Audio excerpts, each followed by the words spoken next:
दोस्तों, दुनिया के एक कोने में वॉर चल रही है, मिसाइल्स गिर रहे हैं, शिप्स डिसरप्ट हो रहे हैं, ऑयल सप्लाई हिल चुकी है और उसका असर सिर्फ बैटलफील्ड तक लिमिटेड नहीं रहता बल्कि लाखों लोगों की थाली तक पहुंचता है।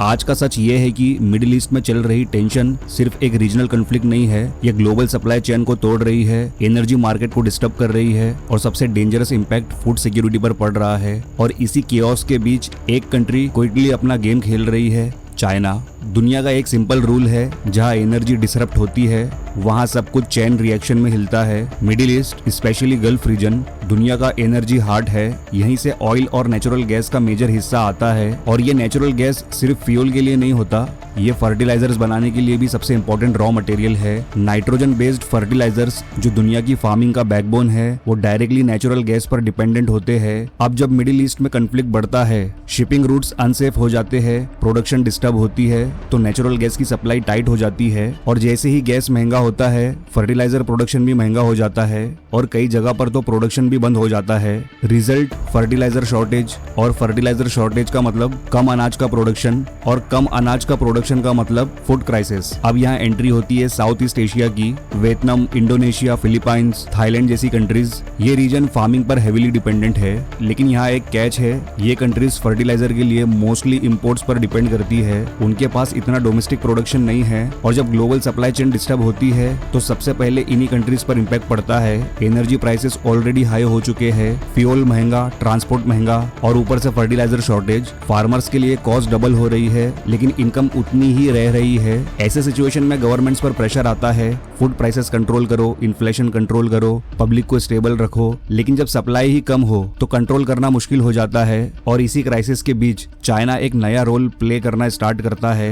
डायरेक्ट वॉर में इन्वॉल्व नहीं लेकिन इनडायरेक्टली सिचुएशन का फायदा उठाता हुआ। चाइना दुनिया के सबसे बड़े फर्टिलाइजर प्रोड्यूसर्स में से एक है, उसके पास मैसिव मैन्युफैक्चरिंग कैपेसिटी है और सबसे इंपॉर्टेंट सेंट्रलाइज कंट्रोल। मतलब बीजिंग डिसाइड करता है कौन से कंट्री को कितना एक्सपोर्ट करना है, कब करना है और किस कंडीशन पर करना है। पहले चाइना ने अपने डोमेस्टिक मार्केट को सिक्योर किया, एक्सपोर्ट रेस्ट्रिक्शंस लगाई ताकि अपने फार्मर्स को शॉर्टेज फील ना हो। लेकिन जैसे ही ग्लोबल डिमांड स्पाइक हुई, चाइना ने सिलेक्टिवली एक्सपोर्ट खोलना शुरू किया और यहीं से शुरू होता है फर्टिलाइजर डिप्लोमेसी। सिंपल लैंग्वेज में समझो, जब कोई कंट्री अपने रिसोर्सेज का यूज करके दूसरे कंट्रीज पर इन्फ्लुएंस बिल्ड करती है, उसे डिप्लोमेसी कहते हैं। और चाइना ने यह काम फर्टिलाइजर्स के थ्रू किया है। साउथ ईस्ट एशिया के कंट्रीज को ऑफर दिया गया स्टेबल सप्लाई, बेटर प्राइसिंग और टाइमली डिलीवरी। उनके लिए ये एक लाइफलाइन थी, जहां बाकी दुनिया स्ट्रगल कर रही थी, चाइना सॉल्यूशन बन के सामने आया। अब नेचुरली जिस कंट्री से आपको क्राइसिस में मदद मिलेगी, आप उसकी तरफ पॉलिटिकली और इकोनॉमिकली टिल्ट करोगे।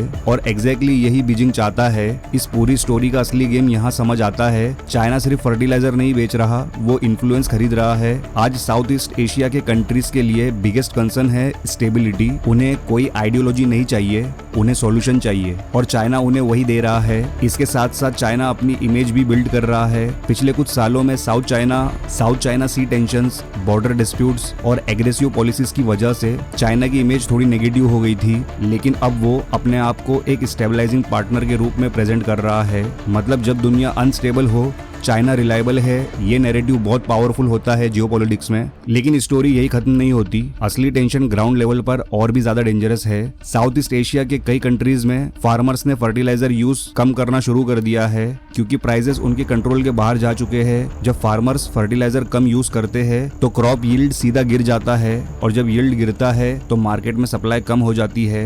इसका मतलब आने वाले टाइम में फूड प्राइसेस और बढ़ने वाले हैं। ये एक स्लो मोशन क्राइसिस है जो एकदम से नहीं दिखता लेकिन धीरे धीरे पूरी इकोनॉमी को हिट करता है। और यही चाइना अपनी स्ट्रेटेजी और स्मार्ट बनाता है। वो सिर्फ फर्टिलाइजर्स एक्सपोर्ट नहीं करता, वो एग्रीकल्चरल कोऑपरेशन अग्रीमेंट्स साइन करता है, टेक्नोलॉजी शेयरिंग ऑफर करता है और कुछ केसेस में डायरेक्ट इन्वेस्टमेंट भी करता है फार्मिंग सेक्टर में। मतलब सिर्फ शॉर्ट टर्म रिलीफ नहीं, लॉन्ग टर्म डिपेंडेंसी क्रिएट हो रही है। और जब किसी कंट्री का एग्रीकल्चरल सिस्टम किसी दूसरे पर डिपेंडेंट हो जाए तो वो डिपेंडेंसी सिर्फ इकोनॉमिक नहीं रहती, वो स्ट्रेटेजिक बन जाती है। इसका एक और हिडन एंगल है चाइना अपनी बेल्ट एंड रोड इनिशिएटिव के थ्रू ऑलरेडी इंफ्रास्ट्रक्चर बिल्ड कर रहा था, पोर्ट्स, रोड्स, लॉजिस्टिक्स नेटवर्क्स। अब फर्टिलाइजर सप्लाई के थ्रू वो उस इंफ्रास्ट्रक्चर को और रिलेवेंट बना रहा है, मतलब सप्लाई चेन का कंट्रोल प्लस इंफ्रास्ट्रक्चर का कंट्रोल। ये कॉम्बिनेशन बहुत पावरफुल होता है। अगर कल को कोई जियोपॉलिटिकल टेंशन होता है तो जिस कंट्री के पास सप्लाई और लॉजिस्टिक्स दोनों का कंट्रोल हो वो गेम डिक्टेट करता है, और यहाँ चाइना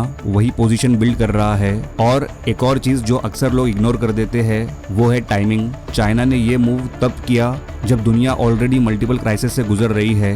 यूक्रेन वॉर के बाद एनर्जी मार्केट अनस्टेबल था, अब मिडिल ईस्ट टेंशन ने उस इंस्टेबिलिटी को और बढ़ा दिया। ऐसे मोमेंट पर जो कंट्री स्टेबिलिटी प्रोवाइड करे उसकी वैल्यू ऑटोमेटिकली बढ़ जाती है। चाइना एग्जैक्टली वही कर रहा है। वो अपने आप को एक इमरजेंसी सप्लायर के रूप में पोजीशन कर रहा है जो किसी भी क्राइसिस में गैप फिल कर सकता है। ये ट्रस्ट बिल्ड करता है और long term geopolitical leverage create करता है। सबसे बड़ा टर्निंग पॉइंट तब आता है जब साउथ ईस्ट एशिया के कंट्रीज रियलाइज करते हैं कि वेस्ट या दूसरे सप्लायर्स उन्हें इमीडिएट रिलीफ नहीं दे पा रहे। ग्लोबल मार्केट फ्रेगमेंटेड है, प्राइसेस वोलेटाइल है और लॉजिस्टिक्स अनसर्टेन है। चाइना यहाँ एक प्रेडिक्टेबल सप्लायर बनकर आता है। कॉन्ट्रैक्ट साइन होने लगते हैं, लॉन्ग टर्म अग्रीमेंट्स बनने लगते हैं और डिपेंडेंसी बढ़ने लगती है। एक बार डिपेंडेंसी बिल्ड हो गई तो इन्फ्लुएंस ऑटोमेटिक आ जाता है। इसका इम्पैक्ट सिर्फ साउथ ईस्ट एशिया तक लिमिटेड नहीं है, ये एक ग्लोबल ट्रेंड का सिग्नल है। आज के टाइम में पावर सिर्फ मिलिट्री स्ट्रेंथ से नहीं आती, सप्लाई चेन से आती है। जो कंट्री एसेंशियल रिसोर्सेज कंट्रोल करती है वो ग्लोबल पॉलिटिक्स शेप करती है। पहले ऑयल डिप्लोमेसी होती थी, फिर गैस डिप्लोमेसी और अब फर्टिलाइजर डिप्लोमेसी। ये एक साइलेंट पावर है जो हेडलाइंस में नहीं दिखता लेकिन ग्राउंड का रियलिटी चेंज कर देता है। अब सवाल आता है इंडिया के लिए इसका मतलब क्या है। इंडिया भी फर्टिलाइजर इंपोर्ट्स पर डिपेंड करता है और ग्लोबल प्राइस फ्लक्चुएशन से डायरेक्टली इंपैक्ट होता है। अगर चाइना अपनी सप्लाई कंट्रोल करता है और सिलेक्टिवली एक्सपोर्ट करता है तो इंडिया के लिए चैलेंज क्रिएट हो सकता है। इसीलिए इंडिया ने पिछले कुछ सालों में डाइवर्सिफिकेशन पर फोकस बढ़ाया है, डोमेस्टिक प्रोडक्शन इंक्रीज करने की कोशिश की है और अल्टरनेट सप्लायर्स ढूंढने स्टार्ट किए हैं। साथ ही इंडिया लॉन्ग टर्म कॉन्ट्रैक्ट्स और स्ट्रेटेजिक रिजर्व्स पर भी काम कर रहा है ताकि सडन शॉक्स का इम्पैक्ट कम हो। लेकिन ग्राउंड रियलिटी ये है कि ग्लोबल मार्केट इंटरकनेक्टेड है और किसी एक मेजर प्लेयर का डिसीजन सबको इफेक्ट करता है। अगर थोड़ा जूम आउट करके देखें तो ये सिर्फ फर्टिलाइजर की स्टोरी नहीं है, ये एक लार्जर स्ट्रेटेजी का पार्ट है। चाइना ग्रेजुअली हर क्रिटिकल सेक्टर में अपनी पोजीशन स्ट्रॉन्ग कर रहा है, एनर्जी, इंफ्रास्ट्रक्चर, टेक्नोलॉजी और अब एग्रीकल्चर इनपुट्स। ये एक लेयर्ड अप्रोच है जहां हर सेक्टर एक दूसरे को सपोर्ट करता है और जब क्राइसिस आता है